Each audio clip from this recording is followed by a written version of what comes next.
The event was created with our love of softball. It was mainly put together to inspire our younger generation. I've learned about how all the money that we raise goes to breast cancer research, and it's raised a lot of awareness. We don't keep score. Everybody has on a pink t-shirt. Everybody wears pink. By doing Fast Pitch for a Purpose, I realize how lucky I am to be playing softball.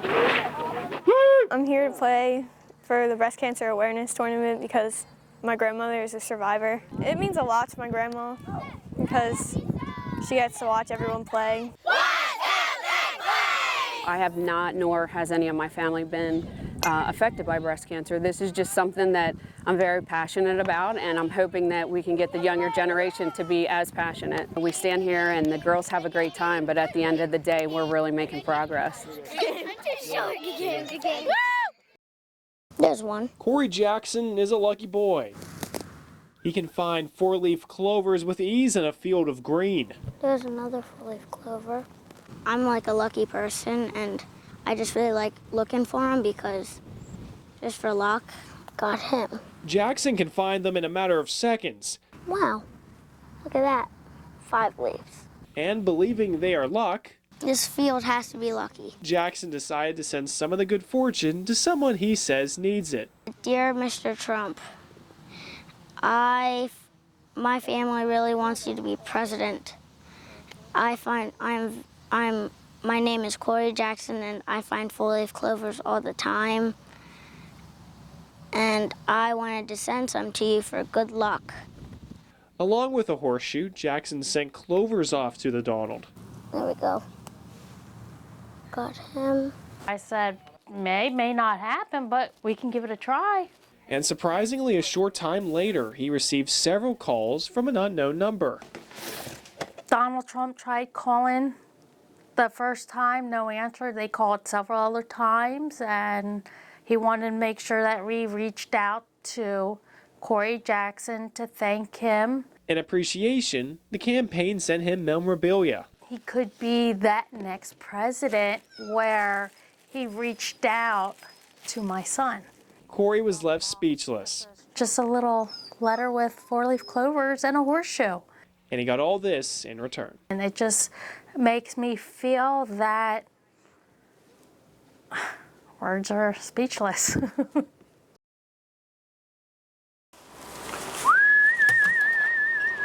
It's an average weekday for Jeremy Domenico. How are you, man? For him, every day is trash day. My street, from the very beginning of my street to the very end of my street, will not have any trash on it.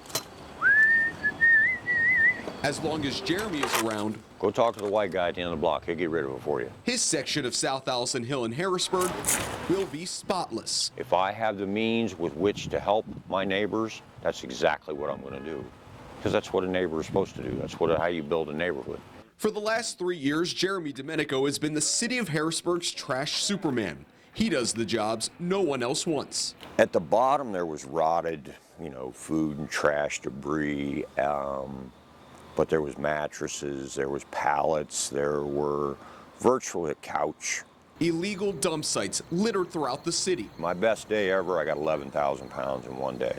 Sometimes even finding crime evidence, guns, drugs, and turning it over to Harrisburg police. I call it trash forensic. My wife calls it garbology. He's not your typical city of Harrisburg employee because he's never been one. I was the shining star to Harrisburg until I tried to get a job. Jeremy Domenico has a criminal past. In 1982, he nearly beat 2 Navy sailors to death and spent 18 years in prison. He had to clean up his act. In doing so, started to clean up the city. Harrisburg gave him use of a city dump truck. Despite him never being employed by the city, Jeremy was paid once, $14,500 in December 2014, but never since. He says he was told multiple times a full-time job was on its way. I expected the city to keep their word and give me the job that they promised me. Jeremy received this letter from the city saying that he gave 2 birthdays and multiple aliases in his application. The city wanted to see a birth certificate, and when Jeremy did not provide one, he was disqualified. So we asked him why. I cannot get my birth certificate because I was adopted, and Colorado has a massive adoption shield laws, even so far as Patty Kim tried to get my birth certificate for me, couldn't get it. We then followed up with the city, which said city officials do not comment on personnel issues. And after calling them, they said Jeremy's records would, quote, reveal unpleasant information. What are you hiding? Nothing. If I was hiding anything, do you think I'd make myself such a public persona? Jeremy then showed us his entire background. Shows crimes. Never tried to hide anything. All the ills that I did 30 plus years ago, I paid for.